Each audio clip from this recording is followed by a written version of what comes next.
नमस्कार मित्रांनो, राज्याच्या राजकारणात आज एक महत्त्वाची राजकीय बातमी दिवसभर झळकणार। एकनाथ शिंदे उपमुख्यमंत्री पदाचा राजीनामा देण्याच्या तयारीत।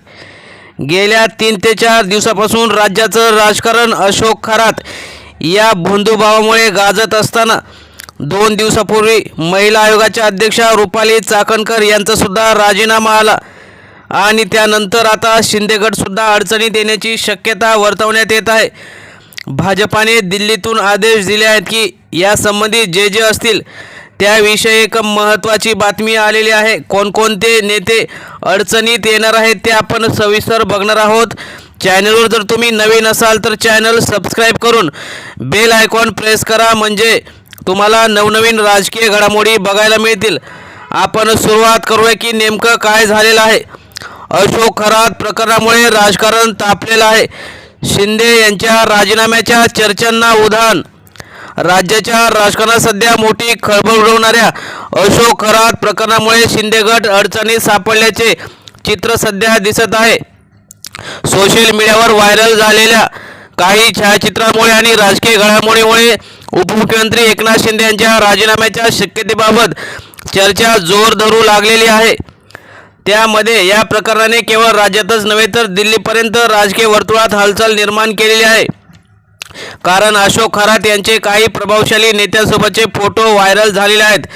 त्यामध्ये देशाचे गृहमंत्री अमित शाह, उपमुख्यमंत्री एकनाथ शिंदे, देवेंद्र फडणवीस, श्रीकांत शिंदे, दीपक केसरकर, चंद्रकांत पाटील तसेच श्रीकांत शिंदे असे अनेक नेते, त्यांच्यासोबत शिंदे गटचे नेते अजूनही व अशोक खरात यांचे फोटो व्हायरल झालेले आहेत।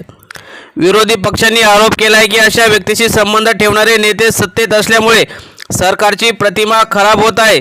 त्यामुळे सत्ताधारी शिंदे गटावर नैतिक जबाबदारीचा प्रश्न निर्माण झालेला आहे। चाकणकर यांच्या राजीनाम्यानंतर वाढलेला दबाव तो शिंदे गटावर आहे, कारण शिंदे गटाचे अनेक मंत्री त्यांच्याशी संबंधित आहेत। केसरकर यांनी सुद्धा तिथे दर्शन घेतलं होतं। राजकीय विश्लेषकांच्या मते चाकणकर यांच्या राजीनाम्यामुळे सरकारवर आधीच दबाव होता, त्यात खरात प्रकरणाची भर पडल्याने परिस्थिती आणखी गंभीर झाली आहे।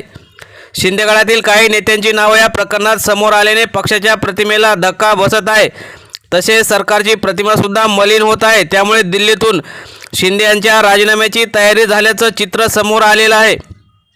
राजकीय वर्तुळात चर्चा सुरू आहे की जर प्रकरणात आणखी पुरावे समोर आले तर शिंदे यांच्या नैतिकतेच्या आधारावर राजीनामा देण्याचा दबाव वाढू शकतो। या सगळ्या घडामोडीमध्ये दिल्लीकडून आदेश या चर्चा सुद्धा आहेत। भारतीय जनता पक्षाच्या केंद्रीय नेतृत्वाकडून या प्रकरणावर बारकाईने लक्ष ठेवलं जात आहे। सूत्रांच्या माहितीनुसार आज किंवा उद्या एकनाथ शिंदे यांचा राजीनामा येऊ शकतो।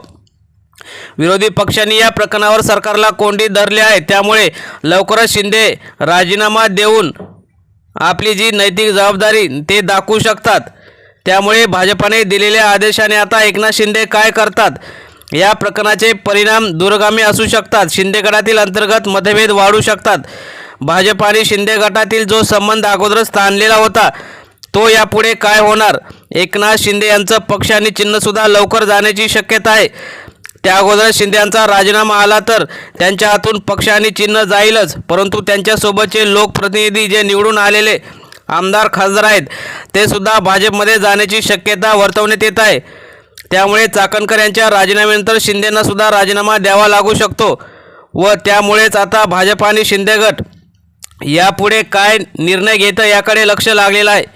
त्यामुळे खरात प्रकरणे केवळ एका व्यक्तीपुरते मर्यादित राहिलेले नाही, तर त्याने महाराष्ट्राच्या राजकारणाला हादरा दिलेला आहे। शिंदे गटासाठी मोठी कसोटी ठरणार आहे। जर परिस्थिती हाताबाहेर गेली तर शिंदे यांना राजीनामा आजच द्यावा लागू शकतो। मित्रांनो, तुम्हाला काय वाटतं, एकनाथ शिंदे यांनी राजीनामा द्यावा का? तुम्ही सुद्धा तुमच्या प्रतिक्रिया कमेंट बॉक्समध्ये जरूर कळवा। धन्यवाद। जय हिंद, जय महाराष्ट्र।